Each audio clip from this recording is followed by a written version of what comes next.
E aí, pessoal, tudo bem com vocês? Vocês estão felizes? A alegria habita os seus corações?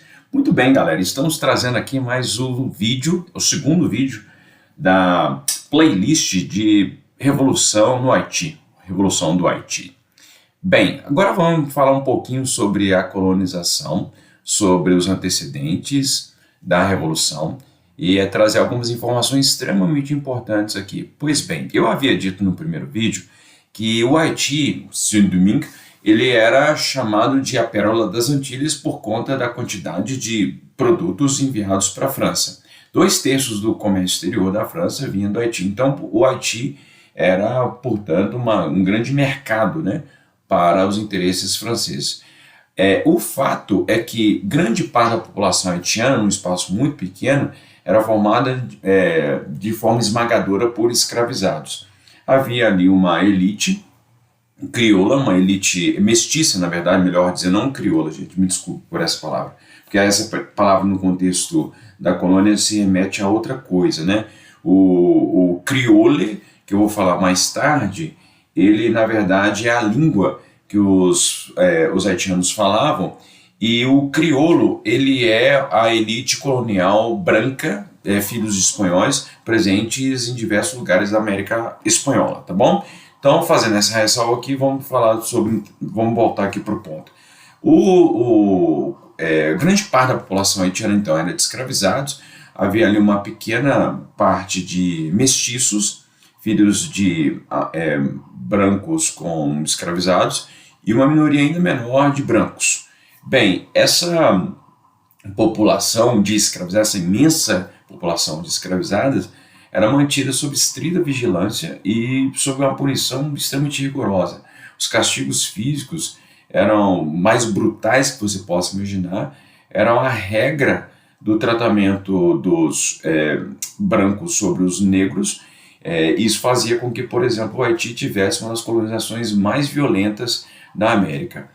Obviamente que existiam rebeliões, existiam muitos quilombos de comunidades escravizados que fugiam daquela penúria e conseguiam formar colônias independentes, mas o projeto de libertação dos escravizados ele só começa a partir da Revolução Francesa. Antes da Revolução Francesa estourar, existiram várias figuras que tentaram liderar rebeliões contra a colonização violenta francesa.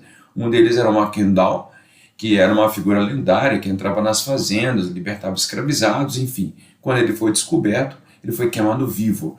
Uma coisa muito importante que a gente não pode esquecer de forma alguma é que muitas vezes as revoluções, revoltas, rebeliões que aconteciam nas colônias, seja rebeliões indígenas, seja rebeliões de escravizados, ou até mesmo outros tipos de rebeliões, a forma de punição mais comum era a tortura as mais brutais que você possa imaginar, desde o esquartejamento por força de cavalo, e indo até a morte, obviamente, né? Então, as repressões, as formas de lidar com as revoltas pelas elites coloniais eram muito severas. E aí isso tinha uma intenção, tinha um objetivo, que era o castigo exemplar, mostrar para a população que a população não deveria seguir o mesmo exemplo. Pois bem, então o Haiti, do ponto de vista econômico, era muito produtivo, produzia 2/3 dos produtos externos da França. Do ponto de vista social, havia principalmente 3 grupos, né? Uma elite branca, uma elite mestiça e o restante de escravizados. E também do ponto de vista político, social, houve várias rebeliões que tentaram se libertar, né, os escravizados, mas elas eram duramente reprimidas. Até que uma coisa importante, que eu tinha me esquecido de falar, é o seguinte: a colonização no Haiti ela era tão violenta, mas tão violenta, que ela acabava sensibilizando algumas pessoas. Por exemplo, foi feito o chamado Código Negro, ele ali no finalzinho do século XVIII, né, 1700 alguma coisa, 1740 alguma coisa, 43, isso, 1743. Esse Código Negro, ele era para conter a punição severa contra os escravizados. Então, era para manter a mínima dignidade aos escravizados. Então, assegurar a alimentação mínima, limitação de castigos físicos, permissão de casamento interracial e por aí vai. Acontece que essas medidas que tentavam dar um mínimo de dignidade para aquelas pessoas ali, brutalizadas pela escravidão, esses códigos, o código e os artigos do código foram deliberadamente ignorados. Então, portanto, a escravidão do Haiti, mesmo com toda a sensibilidade, mesmo com a mobilização de pessoas que denunciavam as violências que aconteciam lá, não conseguiu melhorar a situação continuou ruim o tempo todo.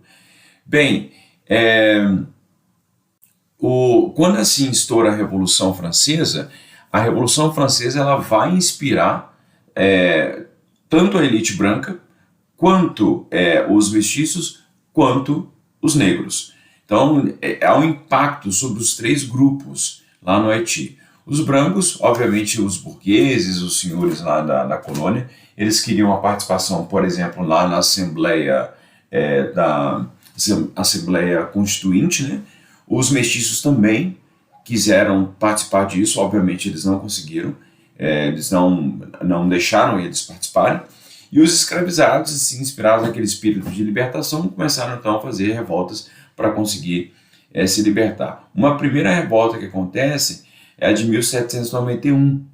Em 1791, grupos de africanos, líderes escravizados vão se rebelar contra o domínio colonial, isso contra a escravidão, propriamente dito. E aí há um grande levante em 1791, que é também brutalmente reprimido. 1791 é aquela passagem, é ainda monarquia, ali, monarquia constitucional, em meados de 1791 se aprova a Constituição, e aí a França se torna monarquia constitucional parlamentar. Portanto, havia já a presença de rebeldes ou de revolucionários ali no jogo político, e mesmo assim eles mandaram reprimir violentamente o levante lá do Haiti.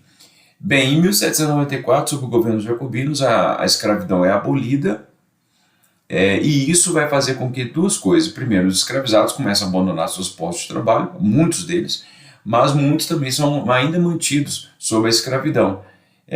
Nesse contexto, ali, a partir de 1791, 1794, surge essa figura aí, que é o François-Dominique Toussaint, ou Louverture, que é um dos maiores líderes da Revolução Haitiana, e ele era um cara que teve a oportunidade de estudar, ele foi influenciado pelas ideias iluministas, chegou a participar, inclusive, de combates na França, enfim, mas ele lá dentro do Haiti, ele acabou sendo então a grande referência de luta contra a colonização francesa. Bem, depois que a situação ela fica bastante problemática, depois que a escravidão ela é abolida, porque inclusive a Inglaterra, se aproveitando da situação do caos social que se instala no Haiti, tenta tomar a ilha, e aí os haitianos conseguem lutar contra a Inglaterra. Napoleão, depois que sobe ao poder, ele também tenta reaver a colônia, tenta dominar, apaziguar a colônia, apaziguar assim, entre aspas, né, gente, reprimir a rebelião, e acaba também perdendo a guerra contra os haitianos. Então, uma das derrotas do Napoleão é justamente contra os haitianos. Mas, nesse contexto, o Toussaint Louverture acaba sendo preso pelos bonapartistas, né, pelo exército bonapartista, e ele é levado para a França e ele acaba morrendo lá em Paris. E é isso. Então, por enquanto, o que acontece... Não, deixa eu falar mais um pouco, porque eu acho que tá bom ainda. Bem, e aí, mas ele não foi o único líder, o Toussaint Louverture não foi o único líder da revolta, surgiram outras pessoas, como por exemplo Dessalines. O Jean-Jacques Dessalines, ele acabou assumindo o posto de liderança, e ele vai ser o responsável, inclusive, para liderar as tropas contra também o exército napoleônico e declarar a independência em 1804. O que é interessante dessa imagem e mostra o Jean-Jacques Dessalines emulando os trajes europeus, inclusive de um monarca europeu. Então ele traz com ele alguns símbolos, a coroa, a espada, mesmo a vestimenta, até o saltinho. É como se fosse uma emulação até dos reis absolutistas. O que é interessante porque eles lutaram contra os governos absolutistas, quer dizer, né, é um contrário, eles foram submetidos, melhor dizendo, a uma brutalidade enorme pelos governos absolutistas, lutaram contra os revolucionários, mas assim que assumem o poder, eles acabam, o Dessalines acaba reproduzindo uma ideia estética do poder, né? Então é a referência que ele tinha, obviamente, então ele vai se vestir daquela forma. Bem, depois de um tempo, inclusive, obviamente que essas ideias de democracia, de república, era uma coisa muito incipiente, e ele acaba assumindo o governo do Haiti como um autocrata, governando o país como se fosse um rei absolutista. Tá bom? Moçada, é o seguinte, no próximo vídeo eu vou falar de alguns aspectos culturais do Haiti e vou falar, sobretudo, um pouco sobre como que o Haiti representa os limites da aplicação ou da universalização da Revolução Francesa. Tá bom, moçada? Então, o próximo vídeo eu vou tentar, prometo que vou tentar ser o mais curto possível. Um grande abraço para vocês e até a próxima, gente. Tchau!